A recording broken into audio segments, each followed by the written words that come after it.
Hello student, welcome to our channel. आज के tutorial में हम लोग देखेंगे insert and delete data in pandas data frame.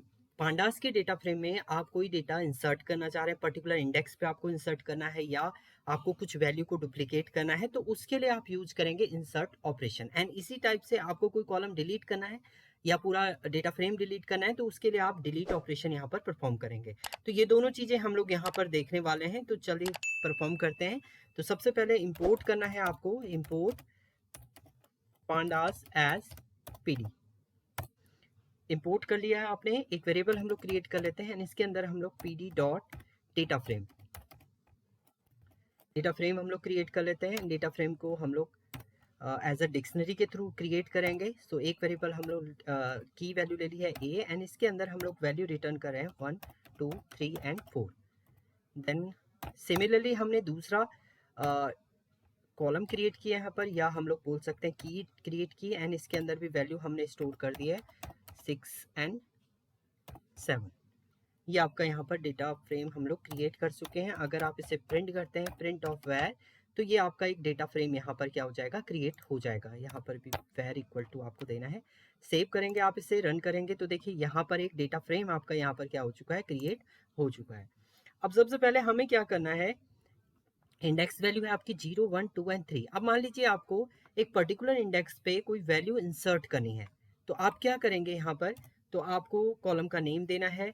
Which index you add new column, column को आपको किस इंडेक्स पे आपको क्रिएट करना है। देखिए ये आपका 0, 1, 2, 0 इंडेक्स है, 1 है। कॉलम की अगर बात करें आप, तो वैर के अंदर हम लोग इंसर्ट ऑपरेशन परफॉर्म करें, तो इंसर्ट फंक्शन को हम लोग यूज करेंगे। कहाँ पर आपको इंसर्ट करना है, फर्स्ट इंडेक्स पे। एंड कॉलम का नेम आपका क्या होगा, हम लोग इंसर्ट ही रख देते हैं। एंड क्या वैल्यू आपको इंसर्ट करनी है, तो वैर हम लोग को डुप्लीकेट करना है ए को ही हम लोग डुप्लीकेट कर देते हैं। ए डुप्लीकेट होके आपको प्रिंट करके मिल रही है, प्रिंट कर देंगे यहाँ पर वैर को।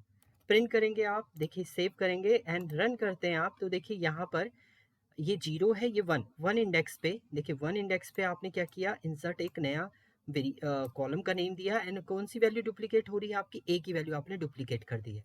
और अगर आपको प्रॉपर वैल्यू इंसर्ट करनी है, तो आप यहाँ पर स्क्वायर ब्रैकेट के अंदर पर्टिकुलर वैल्यू भी इंसर्ट कर सकते हैं। मान लीजिए आपको डुप्लीकेट वैल्यू नहीं देनी है, आपको कुछ अपने अकॉर्डिंग वैल्यू इंसर्ट करनी है, तो इस टाइप से आप इसे इंसर्ट कर सकते हैं। देखिए 7, 8, 9 एंड 6 आपका इंसर्ट हो जाएगा। तो ये आपका कॉलम का इंडेक्स है, ये कॉलम का नेम है, और ये आपकी वैल्यूज उसमें इंसर्ट हो जाएंगी।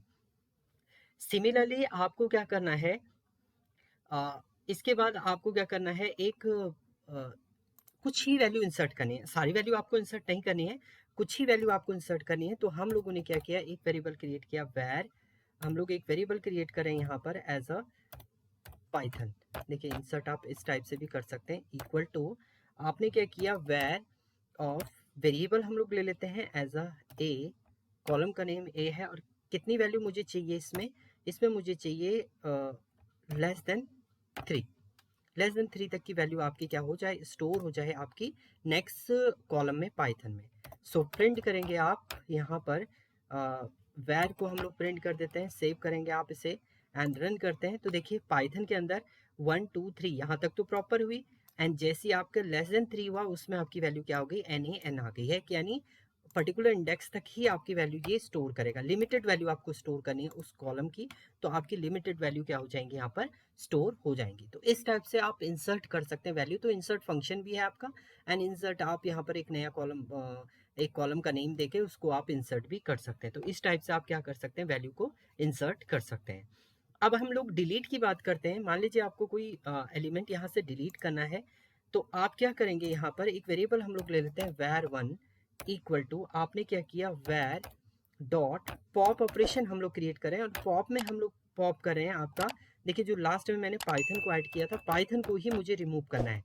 तो आप सेव करेंगे, एंड इसके बाद अगर आप प्रिंट करते हैं var1 को, var1, तो ये बताएगा कि कौन सा कॉलम आपने रिमूव किया है। ये देखिए आपका बता दिया इसने, var1 में आपका ये कॉलम आपने रिमूव किया है, एंड जो किस टाइप का है, नेम इसका पाइथन है, डेटा टाइप इसका फ्लोट 64 है। एंड इसके बाद जब आप प्रिंट करेंगे वैर को, तो अब ये देखिए, अब आपका ये डेटा फ्रेम शो करेगा जिसमें पाइथन आपका नहीं होगा। देखिए पहले पाइथन था आपका, अब आपने वेर को प्रिंट क्योंकि यहाँ पर पॉप कर दिया आपने, तो पॉप करने से आपका वो जो कॉलम है आपका वो क्या हो चुका है, यहाँ से रिमूव हो चुका है। तो इस टाइप से आपका ये क्या होगा, आपका रिमूव हो जाएंगी वैल्यू। नेक्स्ट, अगर आपको इसी तरीके से इस टाइप से भी आप कर सकते हैं। इसके अलावा अगर आप del कीवर्ड का यूज करना चाह रहे हैं, वेर, अब यहाँ पर आपको कोई कॉलम रिमूव करना है, मान लीजिए मुझे ए को रिमूव करना है, तो डिलीट में आपका वो ए जो है रिमूव हो जाएगा। इसके बाद अगर आप प्रिंट करते हैं वेर को, देन सेव करेंगे आप इसे एंड रन करेंगे, तो आप चेक करेंगे ए आपका कॉलम यहाँ से रिमूव हो जाएगा। तो या तो आप पॉप ऑपरेशन से रिमूव करिए, या आप क्या कर सकते हैं, यहाँ पर del कीवर्ड से भी आप क्या कर सकते हैं, रिमूव कर सकते हैं डेटा फ्रेम के अंदर कोई कॉलम को। तो ये आपका इंसर्ट एंड डिलीट ऑपरेशन था पांडास के अंदर। डेटा फ्रेम में अगर आपको कोई इंसर्ट करना है, डिलीट करना है, इंसर्ट करने के लिए आपके पास इंसर्ट फंक्शन है। उसके अलावा आप डायरेक्ट एक नया कॉलम नेम लेके उसको इंसर्ट कर सकते हैं। डिलीट के लिए आपके पास पॉप है या आपका del कीवर्ड है। तो ये आपके इंसर्ट एंड डिलीट ऑपरेशन है। Thank you student.